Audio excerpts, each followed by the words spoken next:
BJP ने Seraikela seat से चंपई सोरेन को उम्मीदवार बनाया है, लेकिन बीजेपी का ये फैसला उस पर भारी पड़ता दिखाई दे रहा है। अब खबर आ रही है कि बीजेपी के दिग्गज नेता गणेश महली ने बीजेपी से इस्तीफा दे दिया है। गणेश महली 5 साल से सरायकेला सीट से चुनाव लड़ने की तैयारी कर रहे थे।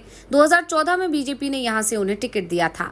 महली ने चंपई को कड़ी टक्कर दी थी, लेकिन 1100 वोटों के करीब अंतर से चुनाव हार गए थे। लेकिन इस बार उनकी जबरदस्त तैयारी थी। बीजेपी ने भी 4 महीने पहले जो सर्वे कराए थे उसमें गणेश महली भारी पड़ते हुए दिखाई दे रहे थे, लेकिन अचानक ही चंपई सोरेन बीजेपी में आ गए और पार्टी ने उन्हें टिकट भी दे दिया। गणेश महली ने बीजेपी से खरसावा से टिकट मांगा, लेकिन उन्हें बीजेपी ने टिकट ही नहीं दिया, क्योंकि चंपई नहीं चाहते थे कि गणेश महली को बीजेपी टिकट दे। जिससे नाराज गणेश महली ने अब बीजेपी छोड़ने का ऐलान कर दिया है। महली के जेएमएम में शामिल होने की खबर भी आ रही है। जेएमएम में शामिल होने से पहले महली ने हेमंत सोरेन से मुलाकात की।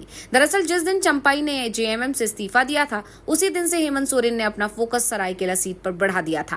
पहले ये कहा जा रहा था कि हेमंत सोरेन खुद ही चंपई के खिलाफ सरायकेला से चुनाव लड़ सकते हैं, लेकिन अब कहा जा रहा है कि हेमंत गणेश महली को चंपई के खिलाफ चुनाव मैदान में उतार सकते हैं, और गणेश महली ने भी इसके संकेत दे दिए हैं।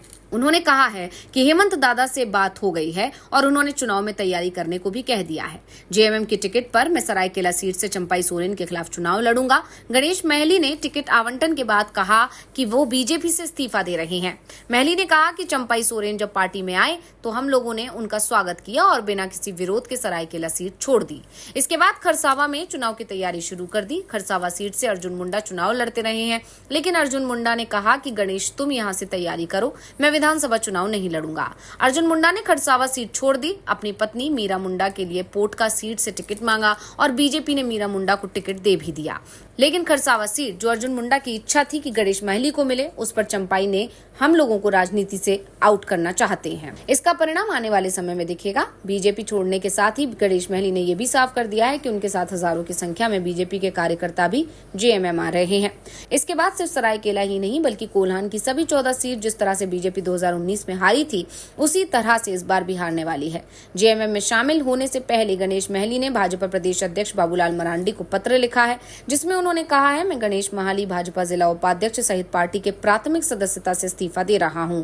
मैं पिछले 25 वर्षों से भाजपा का एक सच्चा और निष्ठावान कार्यकर्ता के रूप में पार्टी को तन मन धन के साथ दिन रात पार्टी संगठन मजबूत करने का काम किया था। वर्तमान में पार्टी पहले जैसी नहीं रही। पार्टी में बाहर से आए लोगों की मनमानी चल रही है, जिसके कारण मैं पार्टी छोड़ रहा हूं।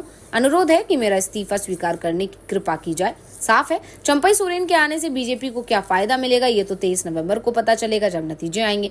लेकिन जो नुकसान होता दिखाई दे रहा है, उसके बाद कहा जा रहा है कि अगर इसी तरह से बगावत चलती रही तो बीजेपी के लिए 2019 में मिली 25 सीट जीतना भी मुश्किल हो जाएगा।